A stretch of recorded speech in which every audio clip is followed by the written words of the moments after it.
자, 데이바이데이 수요일 시간 함께 하고 계신데요. 오늘도 영서목 김양현 목사님 나오셨습니다. 안녕하십니까? 네, 안녕하세요. 영성욱입니다. 네, 반갑습니다. 자, 우리가 살고 있는 제주도에는 네, 거장들의 건축물들이 있잖아요. 그렇죠. 그중에 뭐 안도 다다오가 설계한 유인미술관, 네, 본태박물관 이런 게 있고 네, 또 안도 다다오의 유명한 건축물 중 하나가 빛의 교회 있는데 그러니까 단순한 콘크리트 구조물과 자연 채광 이걸로 이제 빛이 십자가가 싹 들어오게 하는 그런 것이 유명하잖아요.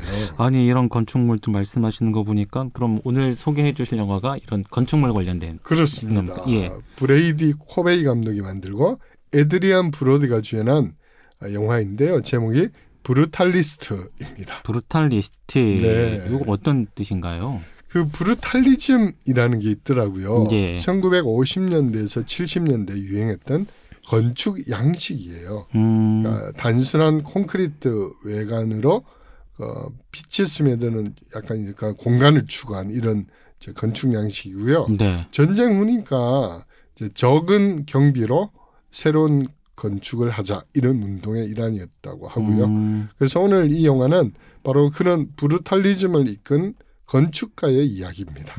그럼 실제 인물이라는 건가요? 아, 여기 좀 애매한데요. 예. 사실 이 영화가 실화는 아니고요. 네. 이제 극중 인물이 이제 라질로 토트라는 이제 주인공이에요. 헝가리 출신 이제 뭐 2차 대전에 나치가 막 침공을 하니까 이제 미국으로 이민 온 이런 이야기인데 네. 실제로 또 헝가리 출신 건축가 마르셀 브로이어라는 사람이 있다고 해요. 그리고 이 주인공이 그 사람을 모티브로 한 거는 맞아요. 네. 그러니까 그 사람의 일대기 자체를 한 건 아니고요. 그러니까 모티브는 맞는데 뭐 그렇다고 해서 이게 실화다 이건 아니고 그냥 극영화죠. 네. 어쨌든 이제 라질로 토트가 2차 대전 때 이제 나치를 피해서 미국 뉴욕항에 도착하는 것으로 시작하는데 네.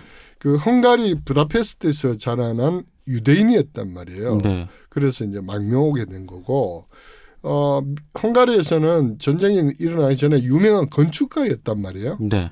뭐 유명한 건축물도 여러 개 만들었고요. 자, 그런데 미국에는 단순한 그냥 전쟁을 피해서 온 이민자에 불과했잖아요. 그래서 그 미리 이민 온 사촌이 운영하는 가구점에서 일을 해야 됐고 또 가구점 뒤편에 있는 그냥 작은 방 거기서 이제 생활해야 됐고 좀 비참하게 그런 삶을 살았죠. 뭐 전쟁 때문이기도 할 거고 네. 유대인이었기 때문에 그랬던 건가요? 맞습니다. 예. 자, 그러던 중에 이 라질로 토트에게 절호의 기회가 찾아와요. 예. 그가 일하던 가구점에 헬이라는 젊은 친구가 와가지고 네. 일을 의뢰한 거예요. 네. 이게 뭐냐면은 아버지의 서재를 리모델링하고 싶다. 그래서 이 가구점 사장인 사촌과 라젤로가 그 집을 방문하게 되는데 네. 이 집이 뭐 그냥 집이 아니에요. 예. 거대한 뭐 저택 성 같은 거였어요. 그러니까 알고 보니까 이 아버지 해리슨 반 뷰렌이라는 사람인데 예. 대단한 뭐 사업가였고요. 자수성가한 사람이었고 네.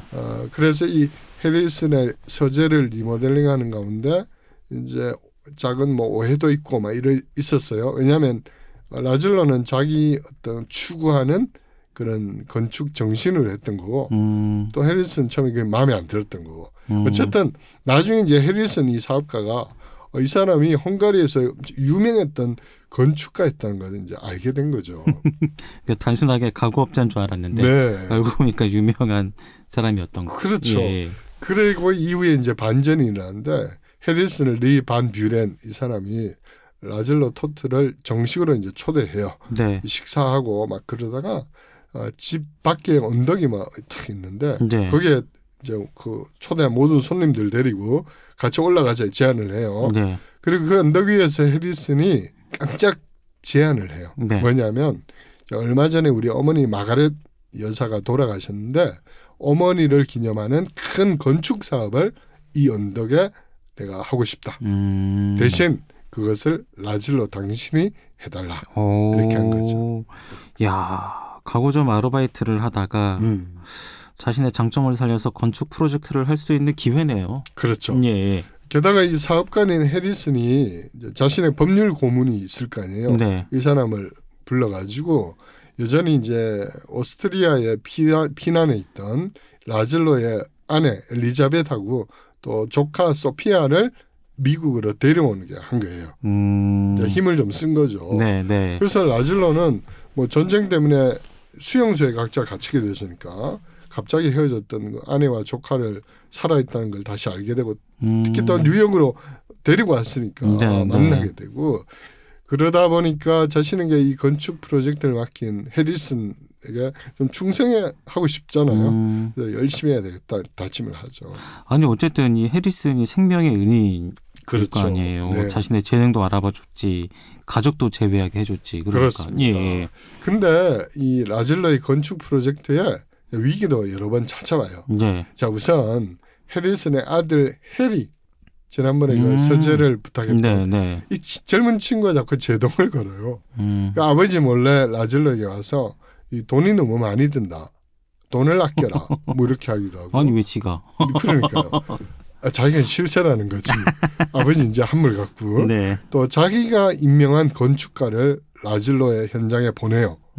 그래서 설계, 시공 이런 걸 막 감시하게 해요. 그러니까 이 사람하고 또 라즐로가 막 충돌을 일으킬 거 아니에요. 자 그리고 또 엎친 데 덮친 격으로 이제 아내 엘리자벳이 그 수용소에서 다리를 다쳐가지고 네. 하반신을 못 쓰게 되는 상황으로 네. 오게 됐거든요. 네. 그러다 보니까 엘리자벳도 이제 감정적으로 복잡하잖아요. 네. 왜냐하면 자신도 돌봄이 필요한데 남편이 늘 건축 현장에 나가 있으니까 거기에 대한 불만도 생기게 되고 가정적으로도 막 이렇게 어려움이 생기고 하여튼 라즐로가 좀 그런 여러 가지 어려움에 봉착하게 되죠. 건축 일도 옆에서 이른바 태클 거는 사람도 있고 네, 아내도 이렇게 좀 갈등이 생기고 많이 힘들겠네요. 그렇습니다. 예. 그래서 영화는 중후반부가 주로 이런 라즐로의 갈등 또는 타협하지 않는 자기의 건축에 대한 자부심과 열정 이런 것들을 이제 천천히 보여주는데요. 네.